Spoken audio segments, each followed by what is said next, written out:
निर्भीड वार्तांकन करणारे इंद्रधनुष्य टाइम्समध्ये आपले हार्दिक स्वागत आहे। राज्यात विधानसभा निवडणुकीची रणधुमाळी शेवटच्या टप्प्यात आहे। सर्वच राजकीय पक्षांच्या नेत्यांनी जोरदार प्रचाराला सुरुवात केली आहे। सध्या नायगाव विधानसभा मतदारसंघात भाजपचे राजेश पवार हे आमदार होते।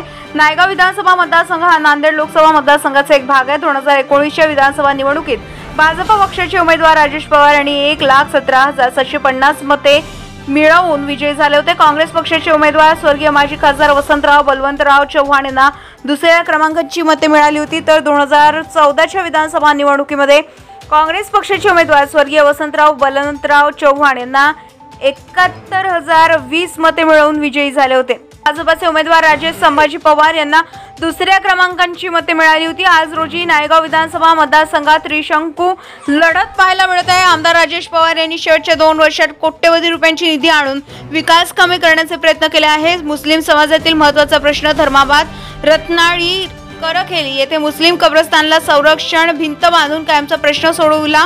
तर कुंठा गल्ली लगत असणाऱ्या पुलामुळे कुंठा गल्ली येथे पावसाळ्यात नागरिकांच्या घरात पाणी जात असते, त्यामुळे अनेक प्रश्न निर्माण झाले होते।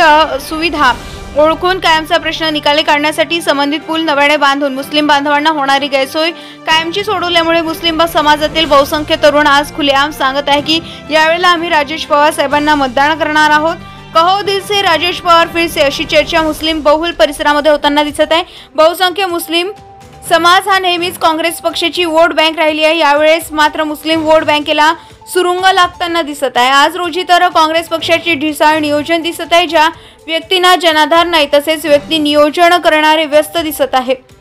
या अगोदरच नियोजनकर्त्यांनी दिवाळीच्या निमित्ताने देण्यात आलेल्या स्नेहभेटीत पाकिट मारून आपली दिवाळी उत्साहात साजरी केली आहे। भाजपच्या वतीने अतिशय सूक्ष्म नियोजन करत अनेक नाराज गटाला आजी करून पक्षाच्या कामाला लावले आहे। जे भाजप कार्यकर्ते मागील 5 वर्षात राजेश पवार यांना नेहमी सोशल मीडियावर विरोध करायचे तेच आज पक्षाचे काम करीत आहे आणि पुढे सरसावताना उघड दिसत आहे। ही काँग्रेसला धोक्याची घंटा आहे। काँग्रेस पक्षाने जर जनाधार नसलेल्या माजी नगराध्यक्ष उपनगराध्यक्ष यांना नियोजनापासून दूर न केल्यास काँग्रेस पक्षाला धोक्याची घंटा आहे असं खासगी काँग्रेस समर्थक बोलताना दिसत आहे।